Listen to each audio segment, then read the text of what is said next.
अस्सलामुअलैकुम वरहमतुल्लाहि वबरकातुहू। ये देखें जी, ये उस्तादुल अतबा जनाब हकीम फ़हीम सन्यासी साहब के बताए हुए तरीके से शिंगरफ मोमियाँ की है।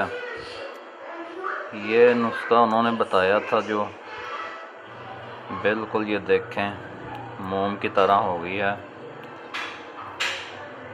और हवा से ये तेल हो रही है। ये वही नुस्खा है जी जो उन्होंने बताया था।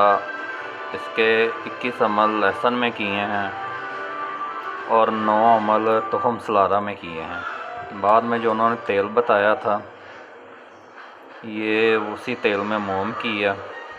माशाल्लाह जी, देखें मेयार इसका। जज़ाकल्लाह।